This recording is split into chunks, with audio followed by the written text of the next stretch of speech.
Iraq invaded the Kuwait on the 2nd of August 1990, swiftly defeating the Kuwaiti forces in just 14 hours.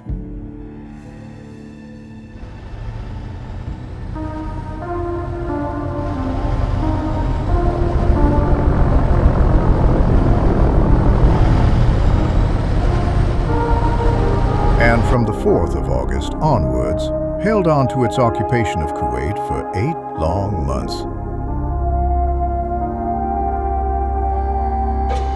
Leaving behind a trail of destruction, damage, and forever changed Middle East.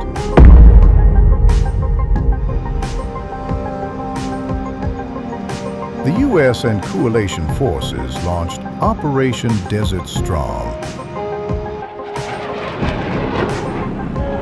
involving 25-plus countries on 17th January 1991, for the liberation of Kuwait from the occupying Iraqi forces.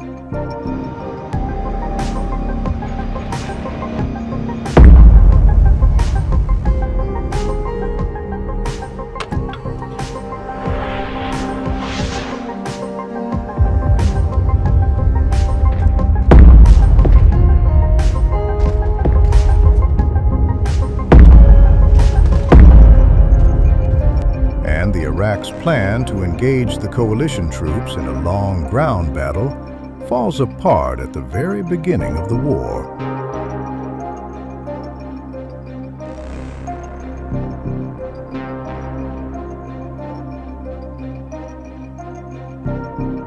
The shock and awe campaign of 25 countries' strong coalition forces conducted 2,000 daily air attacks on Iraqi forces,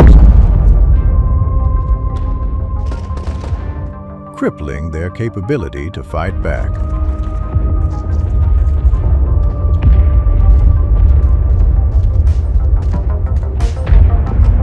Their major targets were Iraq's Air Force,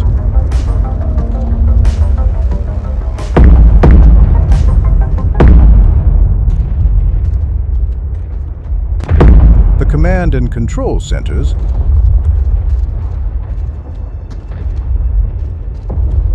and its communication centers.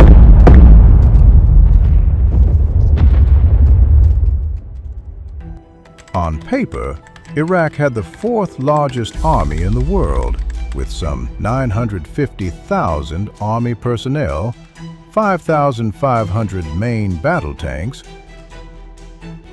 10,000 additional armored vehicles,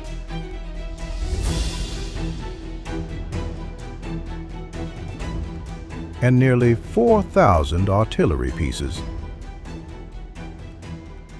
The Iraqi Air Force consisted of some 40,000 personnel and 689 mostly Russian-manufactured combat aircraft. Both the Army and Air Force had extensive combat experience from the Iran-Iraq War from 1980 to 88. They were battle-hardened veterans, considered to be the world's 4th largest army at that time, but instead, they were surrendering by the thousands. These were battle-tested troops in one of the world's largest armies, laying down weapons without firing a single shot. It was unbelievable.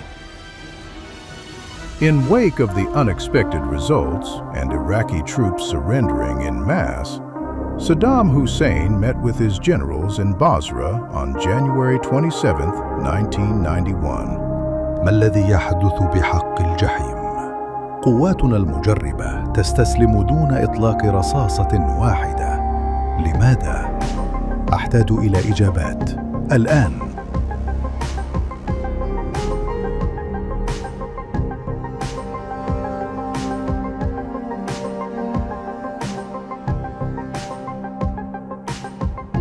أعرف لماذا يحدث هذا. جهاز إرسال اللاسلكي ليس أكثر من مركز دعاية غربي. هذا هراء. يرجى قراءة هذا التقرير بالتفصيل. The report disclosed that the FM transmitter in Khafji, Saudi Arabia, was in fact a dark site, and it was transmitting subliminal messages to Iraqi troops. استسلم استسلم استسلم. These messages were making battle-tested and well-trained Iraqi troops surrender by the thousands without firing a single bullet.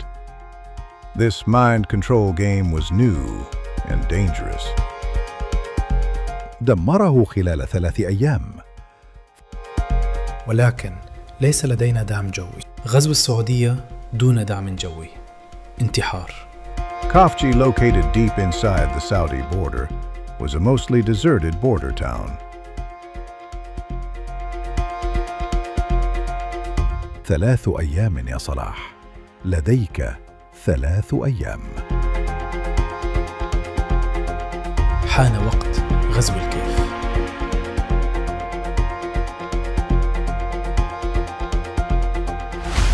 It was lightly guarded and had only few soldiers. There was nothing of interest there, till 29th January 1991, 8 p.m. Meanwhile, in south of Kuwait, Iraqi forces started to prepare for the invasion of Khafji, and on 29th January at 8 p.m., Marine Corporal Jesse Colvin was at Observation Post 4, scanning the dark horizon. Op 4 was on top of the police station in Khafji. That night, he could clearly observe the desert area way beyond the border. They moved in swiftly, crossing the 10-kilometer distance from the border to reach their destination. Shit, it's jammed! Multiple vehicles approaching from the north! Enemy armor approaching from the north! Over! The Iraqi invasion began at night, and a number of Iraqi army vehicles, along with an overwhelming force consisting of 2,000 personnel in armored personal carriers and a number of T-62 tanks, crossed the border from Kuwait into Saudi Arabia.